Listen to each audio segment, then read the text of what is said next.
நம்ம ஒரு விஷயம் பண்ண போகிறோம், பண்ணுறதா இருக்கும். அப்போ நம்ம ஒரு விஷயம் பண்ணுறோம், பண்ண போகிறோம் அப்படிங்கிறத நம்ம வந்து ஒருத்தங்கிட்ட எப்படியாவது சொல்லியே ஆகணும் அப்படிங்கிற பர்சன்ஸ் எல்லாம் இருப்பீங்க பார்த்தீங்களா? அதாவது நம்ம சுயமாக யோசிக்க மாட்டோம், யாராவது கிட்ட கேட்கலாம், டிஸ்கஸ் பண்ணலாம் அப்படின்னலாம் நினைப்பீங்களா? தயவு செஞ்சு அதை விட்டுருங்க. ஏன் அப்படின்னா, உங்களையும் சொல்லி தப்பில்லை, நீங்களும் நார்மலாக தான் சொல்லலாம்னு நினைப்பீங்க, இல்லைன்னா பேச்சு வாக்கில் கூட சொல்லியிருப்பீங்க. ஆனால் அந்த நிமிஷம் அந்த காரியம் விளங்காமையே போயிடும். விளங்காமல் போயிருங்கிறத விட நடக்கவே நடக்காது அப்படிங்கிறது உண்மை.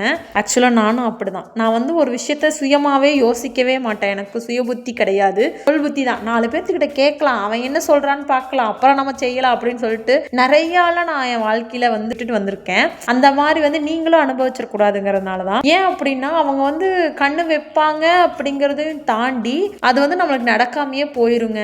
எக்ஸாம்பிளுக்கு நீங்கள் ஒரு கார் வாங்க போகிறீங்க, வண்டி வாங்க போகிறீங்க அப்படிங்கிறத வாங்கலான்னு இருக்கேன்னு சொன்னால் கூட அது நடக்காது.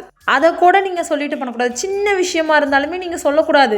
ஏன்னா உங்களுக்கு முன்னாடி அவன் பண்ணிட்டு போயிடுவான். அதாவது நம்ம போகிற பாதையெல்லாம் நம்மளுக்கு முன்னாடி கடையை போடுறவனுக்கு தான் ஜாஸ்தியாக இருப்பானுங்களே தவிர நம்ம கூடையே வரவனுங்களாக இருக்க மாட்டாங்க. அதுதான் உண்மை. இப்போ ஜென்ரேஷன் இம்ப்ரூவ் ஆகி இதெல்லாம் நிறைய வந்துருச்சுங்க.